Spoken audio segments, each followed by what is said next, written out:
Olá, senhores, sejam bem-vindos a mais uma aula. Aqui é o professor Marcelo Martins com Física na Rede e eu lhe convido a assistir a segunda parte da força magnética. Lembrando que na primeira parte, quem ainda não assistiu, corre lá no nosso card e já dá um clique lá para poder ter a sequência dessa aula. Lá a gente pode ver a deflexão provocada por uma força magnética mediante ao movimento de uma carga em um campo magnético. Na aula de hoje, nós vamos estar focando a força magnética que vai agir sobre um determinado condutor quando o mesmo é sujeito a um campo magnético no qual esse condutor vai estar sendo percorrido por uma corrente elétrica. Então fica ligado e não perde nenhum detalhe, gente. Vamos começar assim a nossa aula. Imagina que você tem então aqui um condutor que foi disposto em um campo magnético de tal forma que já forma um ângulo aqui, ó, com esse campo magnético. Como esse condutor vai ser sujeito a uma corrente elétrica, quando isso aqui acontece, sobre este condutor age uma força de origem magnética. De tal maneira que essa força magnética que acabou sendo originada aqui, ó, ela vai ser tanto perpendicular ao campo magnético, como também será perpendicular ao próprio comprimento deste condutor. Tá? Lembrando que sobre o condutor nós teremos aqui uma corrente elétrica sendo circulada por meio dele. Bem, nesta situação nós percebemos o ângulo aqui formado entre o condutor e o campo magnético aqui em questão, tá bom? Então lembrando que a força magnética é um vetor que é perpendicular ao campo magnético e essa força magnética, que também é um vetor, vai ser então perpendicular ao vetor associado ao comprimento deste condutor, tá bom? Essa força magnética, então, ela pode ser medida quando o condutor não for perpendicular ao campo magnético da seguinte forma: a força magnética vai ser igual ao campo magnético, que a gente já viu, é simbolizado pela letra B, vezes a corrente elétrica, vezes L, que é o comprimento, ó, do condutor selecionado, vezes o seno do ângulo, que a gente já destacou, que é entre o condutor e o campo magnético. Lembrando que é importante a gente ressaltar a disposição desse condutor na região de campo magnético, porque pode acontecer uma situação, que é o que em geral se faz, é disponibilizar esse condutor perpendicularmente ao campo magnético. Caso isso aconteça, o seno do ângulo seria de 90 e o valor da força magnética será apenas igual a BIL. Para ficar então um apelido carinhoso para este caso, nós vamos chamar então essa força magnética que age em condutores retilíneos de bilseno, só por uma questão da gente poder ganhar intimidade com essa relação. Então, aquilo que eu falei há pouco, nós vamos ver nesta ilustração. Observa que eu tenho um campo magnético e o condutor passa por meio desse campo magnético de forma perpendicular. Se não tiver corrente elétrica nenhuma, esse condutor ele vai ficar lá esticado normalmente. O porém é que quando a corrente elétrica ela é acionada, ora num sentido, ora no outro sentido, como pode ser observado aqui, ó, a corrente elétrica ora vai no sentido, ora vai em outro, nós notamos que esse condutor ele acaba apresentando uma movimentação que nada mais é do que o surgimento dessa força magnética. Então a força magnética pode fazer com que esse condutor seja deslocado para cima ou para baixo, conforme está sendo colocado nesse gifzinho. Marcelo, mas o que permite esse condutor se deslocar numa região de campo magnético para cima e para baixo, conforme está a figura? Para a gente compreender bem esta situação, nós vamos utilizar aqui a regra da mão direita, muito parecido com o que a gente fez na aula anterior, de tal maneira que eu vou associar o meu polegar à corrente elétrica porque a corrente elétrica ela vai estar andando no condutor, então a corrente elétrica já simboliza a disposição do condutor. Eu vou associar os outros 4 dedos ao campo magnético e eu vou dar só tapa com a palma da mão. Então, a tapa que a gente vai estar efetuando, que é o nosso empurrão, vai ser apenas com a palma da mão, tá bom? Então, lembrando, eu ponho o polegar no sentido da corrente elétrica, eu ponho os outros 4 dedos no sentido do campo magnético e aplico a força por meio do tapa. Sempre a força magnética vai ser dada no sentido do tapa da palma da mão. Só como já está aqui representado, essa força magnética já é tanto perpendicular ao campo magnético, como também vai ser perpendicular, neste caso, a corrente elétrica que vai estar andando sobre o condutor.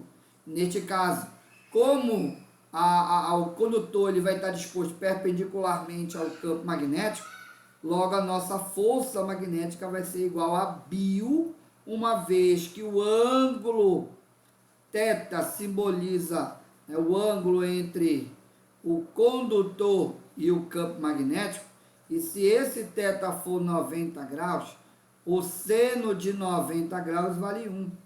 E ao colocar lá na definição inicial desta força magnética, nós temos π vezes 1, isso vai dar o próprio π, tá bom? Vamos ver então a aplicação de como é que faz.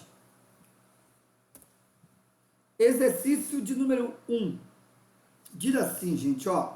Em cada um dos casos abaixo, represente a direção no sentido da força magnética, que age no condutor retilíneo percorrido por uma corrente de intensidade I e imerso em um campo magnético uniforme de indução B.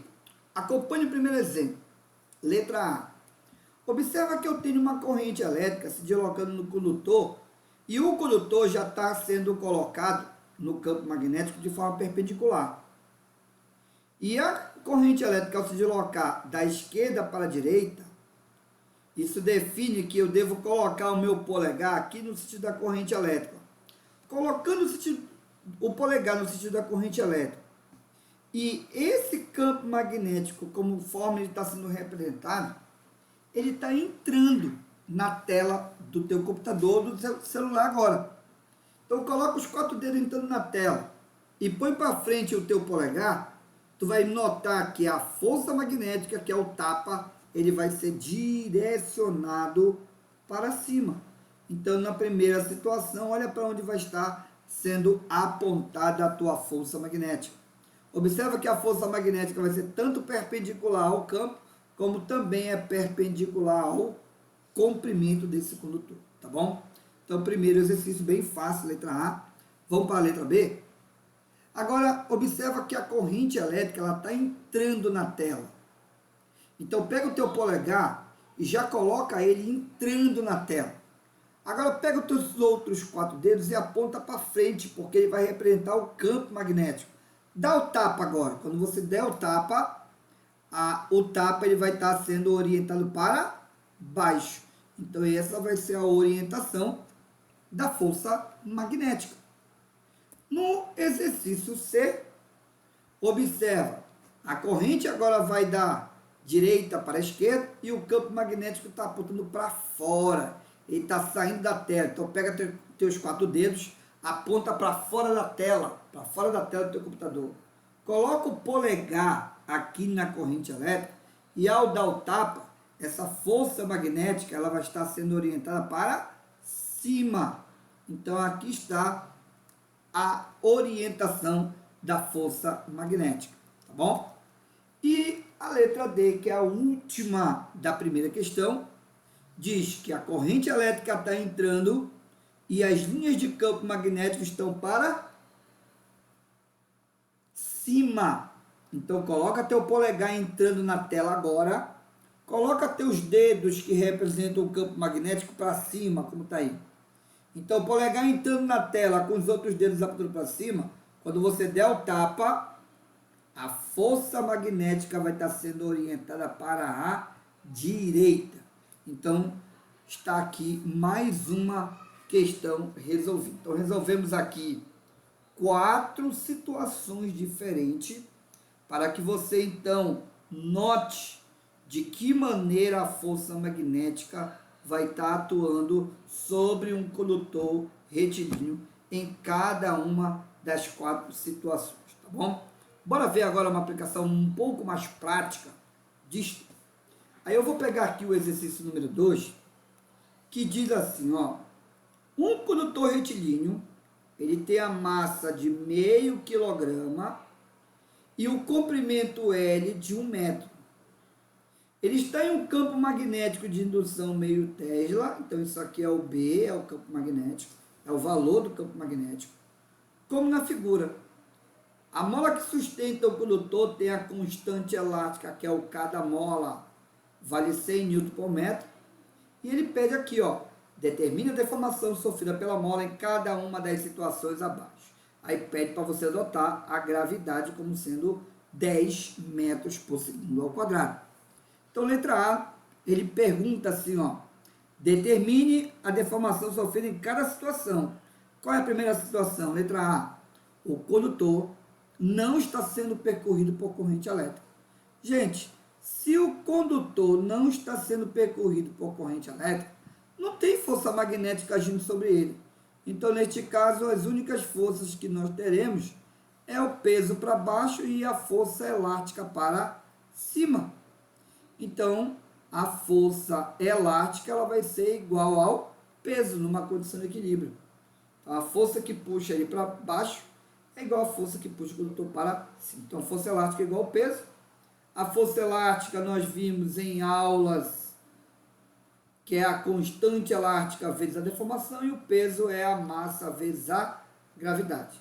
Então, para determinar o valor do X, eu passo, então, a constante elástica dividindo. Então, resolvendo isso aqui, eu tenho que X vai ser igual a massa, que é 0,5, a gravidade, que vale 10, dividido pelo K, que vale 100. Então, notamos que eu tenho aqui 5 sobre 100. 5 sobre 100 do metro é 5 centésimos do metro. Eu posso representar assim, 0,05 metros, tá bom?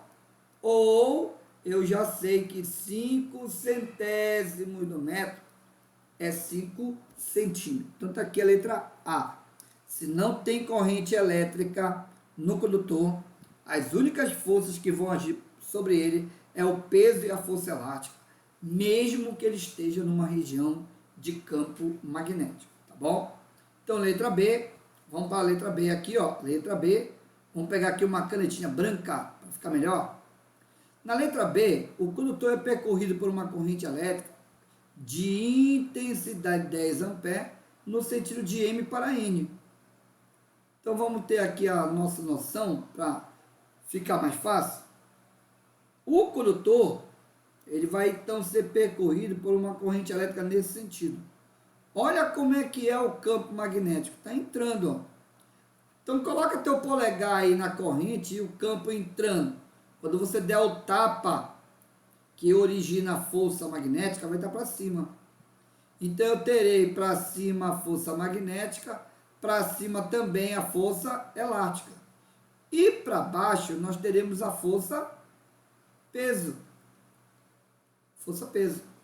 Então, numa condição de equilíbrio, a força elástica mais a outra força, que é a magnética, será exatamente igual à força peso.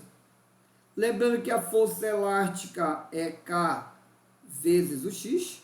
A força magnética, como o condutor está disposto perpendicular ao campo, vai ficar BIL, que é o Bil.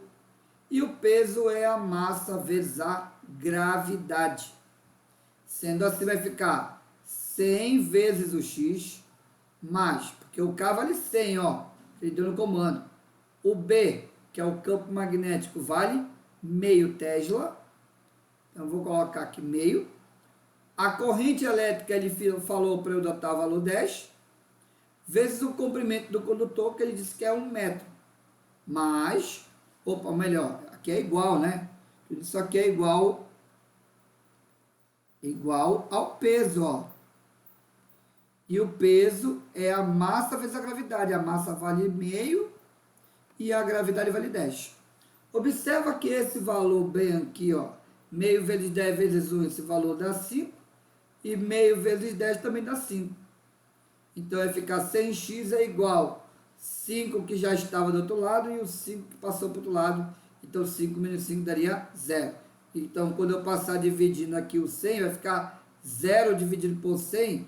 O que que eu vou notar? Que a deformação na mola vai ser igual a 0. O que isso significa, pessoal? Que ao colocar esse condutor percorrido por uma corrente de 10 amperes no sentido MN, conforme a gente acabou de resolver, não haverá deformação na mola, porque a força elástica, pelo que a gente está vendo, ela é, ou melhor, a força magnética, como a gente está vendo, ela será exatamente igual ao peso. E se a força magnética for igual ao peso, não haverá deformação nesta mola. Então, letra B resolvido. Vamos pegar aqui a letra C. É a mesma condição. Ele quer que a gente determine a deformação de novo. Só que a corrente elétrica continua sendo 10. Apenas mudou o sentido da corrente elétrica. Agora, o que a gente vai ter? A corrente elétrica vai no sentido de N para M. Ou seja, a corrente elétrica vai nesse sentido. O campo magnético está entrando e para cá.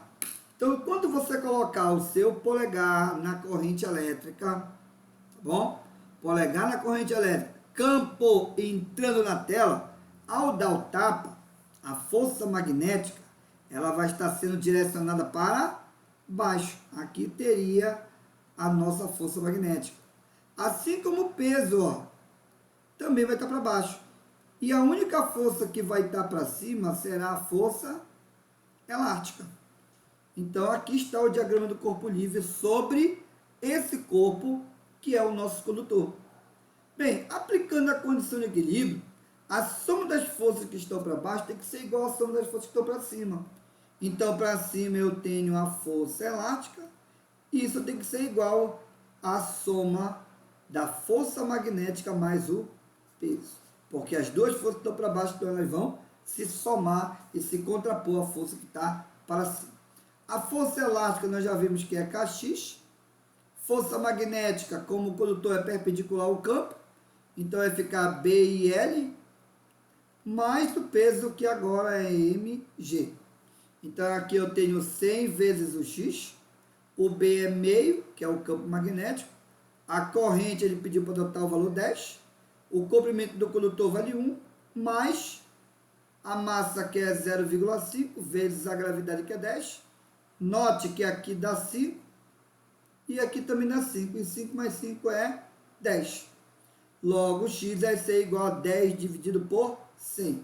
E 10 dividido por 100 dá quanto? Dá 1/10 do metro. Logo, isso vai me dar um total de 10 centímetros. Por aqui dá para ver, né? São 10 centésimos do metro, então eu tenho que o valor será de 10 centímetros de deformação para esse condutor, caso a gente troque, tá, o sentido da corrente elétrica conforme mencionado no item C. Então, a questão número 2, no fundo, esse tipo de questão são 3 em 1. São 3 questões em um comum, tá bom? Então, aqui a gente pôde explorar tudo o que foi possível com relação à orientação do sentido da corrente e força magnética, tá bom? Vamos para outro caso? Nós temos agora uma situação bem interessante, que é a ação de força magnética entre condutores paralelos, que são os casos que a gente pode perceber em algumas ruas. Olha. Algumas ruas são colocados aqui, ó, esses fios paralelos, com esses separadores, bem aqui, ó, de fios, de forma que eles são isoladores aqui, eles isolam o fio de cima para que ele não toque no de baixo, que não toque no outro, que não toque no outro. Por que isso aqui é feito desta maneira? Porque dependendo do sentido da corrente elétrica, a atração e repulsão elétrica entre esses fios aqui gerados pode promover um curto de alta intensidade. E isso não seria nada bom de acontecer. Como é que eu estou falando aqui? É o seguinte, neste caso, para poder a gente analisar a força magnética em condutores paralelos, eu vou pegar aqui os dois condutores do fio 1 e o fio 2. O fio 1, por ser percorrido por uma corrente elétrica, ele vai gerar um campo magnético que vai acabar atingindo o fio 2.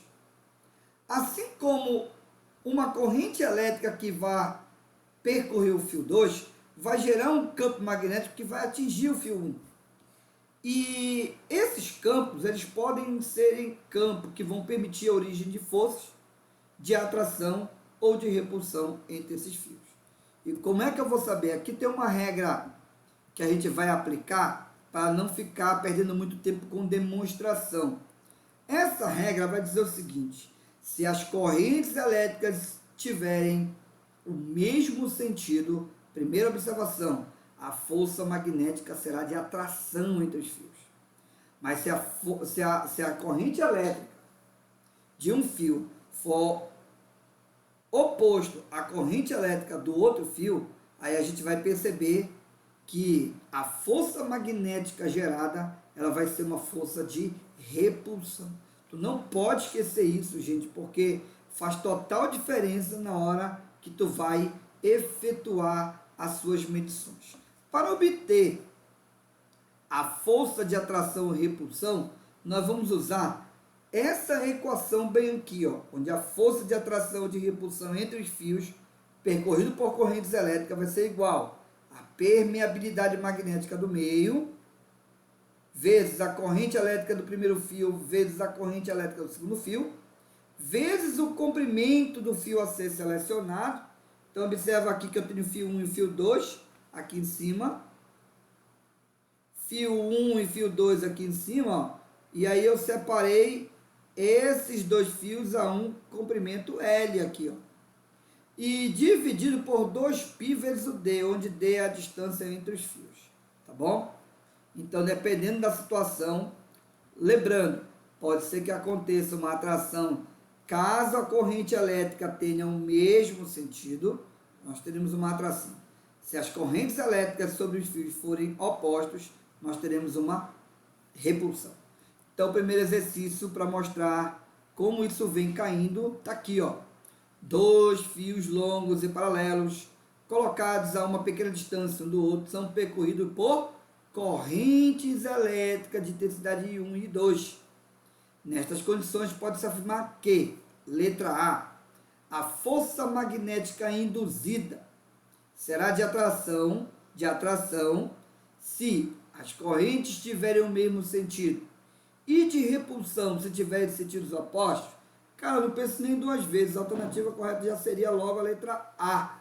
Observa, se a corrente tiver o mesmo sentido é atração, se tiver sentido contrário é repulsão, igual como está sendo mencionado aí na questão de número 3. Muito fácil essa questão e bem direta, desde que a gente tenha a regra na nossa cabecinha. Vamos pegar um outro exercício agora envolvendo um pouquinho de conta, né, para a gente poder fazer. Questão número 4 diz assim, ó. A figura a seguir mostra três condutores idênticos, ou melhor, três condutores elétricos, A, B e C, percorrido por corrente elétrica com intensidade respectivamente iguais a 10 amperes para o condutor A, vou chamar aqui, ó, IA, a seta, e B, bem aqui embaixo, IB, e bem aqui embaixo ainda o IC. Então, observa que a corrente em A, 10, corrente em B, 20, corrente em C, 30. Considerando as distâncias indicadas na figura abaixo, e sendo a permeabilidade magnética 4π vezes 10 elevado a menos 7 terra, metro por ampere, que no fundo é a própria unidade da permeabilidade magnética, já obedecendo o sistema internacional, determine a intensidade resultante das forças magnéticas que os condutores A e B exercem sobre o comprimento de 1 metro do condutor C. Observa que ele já fala as forças que um condutor vai agir sobre o outro, porque a nossa relação só permite que você faça força de atração ou de repulsão apenas entre dois condutores. Então, se aqui eu tenho o condutor A, B, C, D, eu tenho que fazer A com B, ou A com C, ou A com D. Mas sempre de dois em dois. Ou B com C, ou B com D, enfim, né? Tem que fazer sempre de dois em dois para obedecer a nossa força que um condutor vai fazer sobre o outro, tá bom? Então, bora ver o que vai acontecer aqui, ó. Então, essa figura está mostrando aí, ele quer saber qual é a força resultante no C. Então, que força resultante vai estar para baixo? A força resultante em C. Vai estar para cima a força resultante sobre C? Enfim, aonde é que vai ter uma força resultante sobre o fio C? Para isso, eu tenho que fazer primeiro, eu vou fazer aqui primeiro A com C, e depois eu vou ver qual é a força que B faz sobre C. Vou fazer por etapa. Então, eu vou pegar aqui a nossa canetinha branca e vou fazer o primeiro caso de A e C, tá bom? Então, eu tenho aqui o condutor A e tenho aqui o condutor C. Como a corrente do A tem o mesmo sentido da corrente do C, tá aqui, ó, A e C, quando eles têm o mesmo sentido, tá aqui, ó, a força é de atração. Então, a força que o A vai fazer sobre o C está aqui. Eu vou colocar força que o A vai fazer sobre o C é para cima. Força de A em C para cima. Como é que eu vou calcular a força de A em C? Eu vou pegar, então, a nossa relação, que é a permeabilidade magnética, corrente elétrica do A, corrente elétrica do C, vezes o comprimento, dividido por 2π vezes a distância entre os fios. E a distância do A para o C é de 20 mais 30, então dá um total de 50 centímetros, que é 0,5 metros. Então vamos substituir aqui os valores. Ó.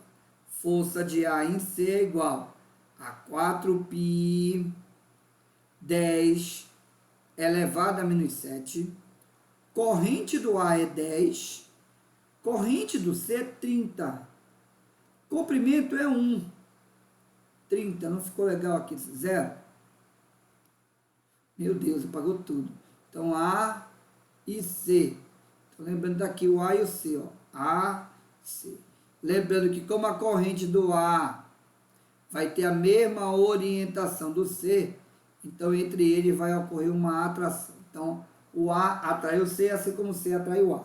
De tal maneira que essa força de atração é igual a permeabilidade magnética, corrente do A, corrente do C, vezes o comprimento L, dividido por 2π, vezes a distância entre os fios. Então, a força de A e C é igual a 4π 10 elevado a menos 7, que é a permeabilidade do meio, nesse caso, está sendo igual ao do vácuo, que ele está considerando.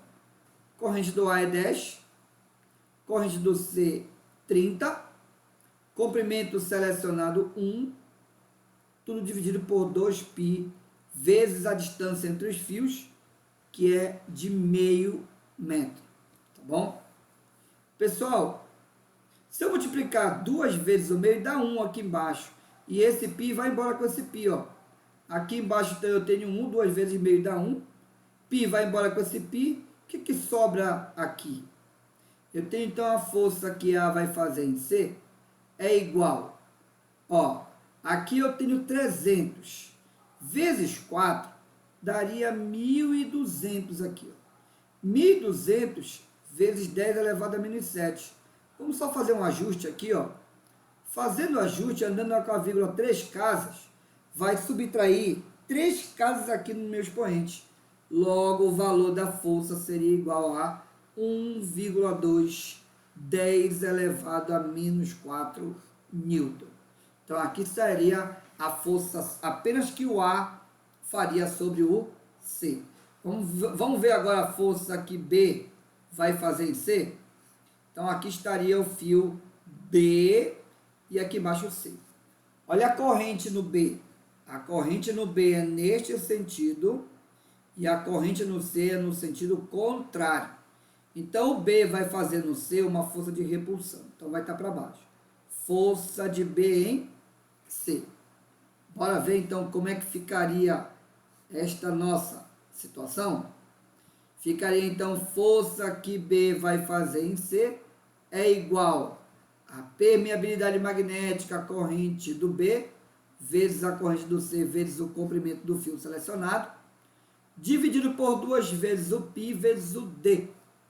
Logo vai ficar força de B em C é igual a 4π 10 elevado a menos 7, corrente do B agora vale 20, corrente do C é 30, comprimento 1, dividido por 2 vezes o π, só que a distância, olha só, entre B e C é 30 centímetros, que vale quanto? 0,3 metros. Então aqui eu coloco 0,3. Tá bom? Então força de B em C vai ser igual. Vou pegar esse 4π e anular com esse 2 aqui, aqui vai ficar sobrando 2. Ó, se eu pegar 30 dividido por 0,3, aqui vai dar 100. Então eu tenho 2 vezes o 20 vezes o 100. O total que nós vamos ter aqui é, só aqui daria 2.000 vezes 2, 4.000. Então aqui eu teria 4.000 e sobraria 10 elevado a menos 7. Como isso aqui nada mais é do que 10 elevado a terceira, então vai ficar 10 elevado a terceira com 10 elevado a menos 7. Logo, a força de B em C vai ser igual a 4 vezes 10 elevado a menos 4 newton. Então, aqui estaria o valor da força que o fio B vai fazer sobre o fio C. Lembrando que essa força é de repulsão, enquanto que a força que A faz em C é uma força de atração. Quem é maior? 4, 10 a menos 4 ou 1,2, 10 a menos 4? É óbvio que a força que B faz em C é maior do que a força que A vai fazer em. Logo, a força resultante sobre o fio C vai ser a força que B faz sobre C, como é oposto a outra força do A, menos a força que A faz sobre o C. Que no fundo é você fazer a continha de 4, 10 a menos 4, menos 1,2, 10 elevado a menos 4. Então a conta aqui, gente, ó, é bem simples, é você pegar 4 e subtrair de 1,2. E o total que vai ser coletado como resultante vai ser de 2,8, 10 elevado a menos 4 newton. Tá bom? Então, quero alertar os senhores que esse tipo de questão ainda não caiu na prova do Enem e que há, obviamente, uma tendência por conta da aplicabilidade que nós encontramos aí, tá, em situações rotineiras. Quem nunca teve fio esticado em suas residências de forma paralela, percorrido por correntes elétricas, os fios que nós enxergamos no esporte, entre outras situações, tá, que nós temos. Então, pessoal, a gente chega ao fim de mais uma aula. Espero que vocês tenham conseguido acompanhar até o final. A gente pede que vocês deem logo o like aqui no nosso vídeo e fique atento para receber as notificações por meio da ativação do sininho. Então, até a próxima, gente. Curta a nossa fanpage e até mais. Tchau, tchau.